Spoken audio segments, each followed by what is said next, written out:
gunung wis ana sing wasani ya kuwi ratune para Gandharwa.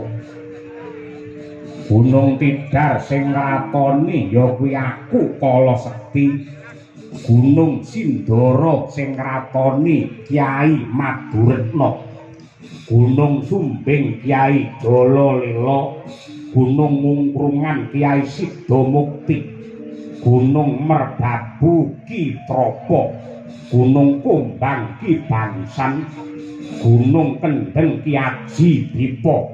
Gunung Merapi Ki Sapu Jagat, Gunung Lawu Ki Jalak, Gunung Kelut Ki Lembu Sura, Gunung Kembar dikuasani karo Bayan Widodo.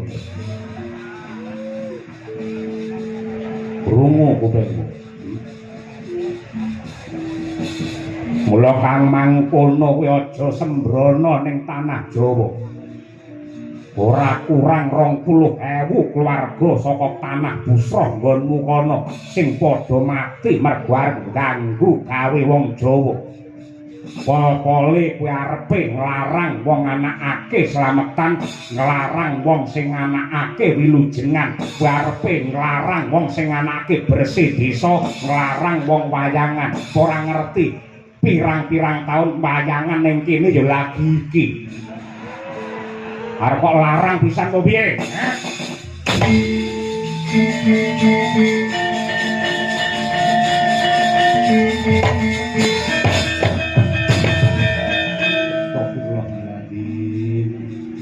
Ngomong apa kowe? Kyai Kala Sekti. Kabengka dada kula kapendheta jantung kula. Babar pisan boten wonten ceceking manah badhe ngganggu damel katentreman ing tanah Jawi. Kula namung badhe nderek srawung lan nyuwun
karya wangsit Indo kumbang adaping tawang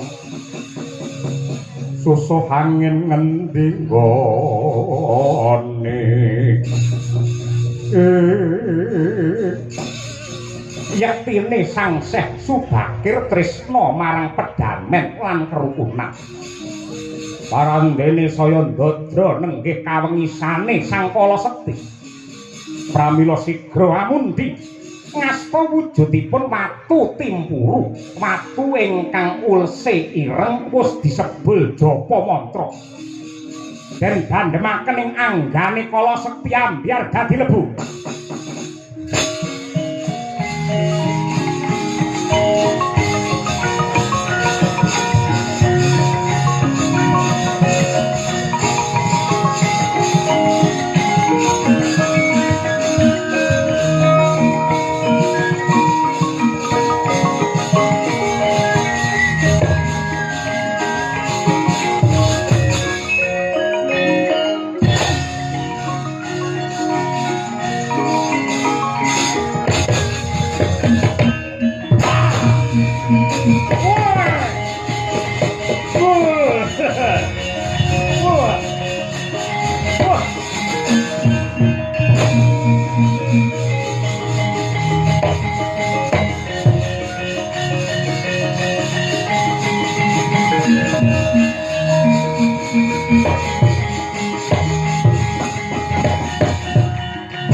nyuwunaken pangapunten tumrap pakrapipun Kala Sekti utawi Sambegana.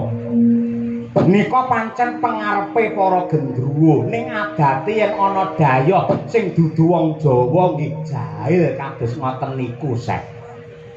Sampun malih kok karo wong tanah manca, karo kancane dhewe mawon jahil kok niku. Lho, kancane apik-apik grek ngono liyane yo sakset-sakset ngoten niku. Aja karo wong liya, karo kancane jahil kok niku. Nggih. Mboten dados menapa kepeksa kula nggih mboten napa-napa nggih pancen kados mekaten kemawon niku janjane upami mboten jenengan tibani napa wau watu timpuru niku dangu-dangu yen saya bengi niku jane saya ngantuk niku mangke terus tilem mawon tanpa ditibani timpuru pun tilem niku nggih nuwun sewu Kyai Semar kula nglajengaken anggen kula badhe matur menapa dipun keparengaken agami kula sebaraken wonten ing tanah Jawi. Agami sampeyan namine napa? Nggih, agami Islam. Islam menika tegesipun kados pundi? Islam menika tegesipun taat. Taat utawi tunduk lan pasrah sumarah dumateng Gusti Allah. Islam menika maknanipun tentrem lan sedaya umat muslim kedah ngreksa dumateng katentreman mboten namung tentreming pribadi nanging ugi katentremane sedaya para makhluk tentrem lahir lan batin tentrem donya dumugi akhir. Islam menika kanugrahan utawi pengayoman saking Gusti kangge kawilujenganipun sedaya makhluk lan alam saisinipun. Islam menika maknanipun wangsulipun titah wonten ngarsanipun Allah. Islam saripatinipun sanes kawruh lan ngelmu mila kala mangsa Islam angel dipun nalar karana Islam menika ukuranipun rasa pangrasa kapitayan lan tresna asih marang Gusti ing kang nyipta jagat sarta tresna dumateng alam saisinipun. Mila saben-saben tiyang Islam badhe maos kitab suci mesti kawiwitan anyebat asmaning Gusti ingkang Maha Welas Asih. Tegesipun yen menungsa pengin besok tetunggalan kelawan pangeran kanthi sampurna syaratipun kedah saged ngrembakakaken sifat welas asih dumateng sinten kemawon lan menapa kemawon menika Islam.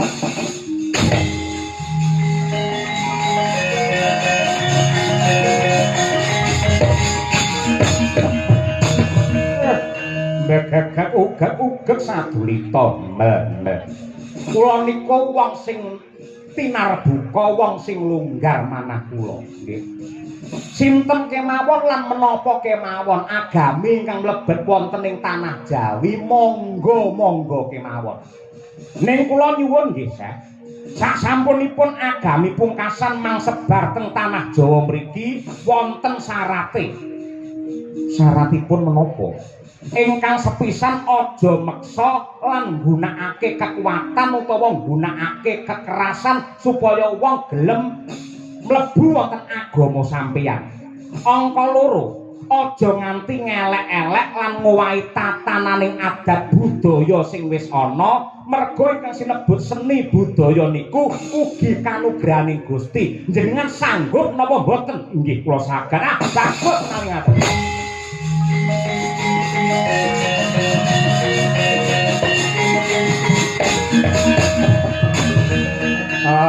Samar pamoring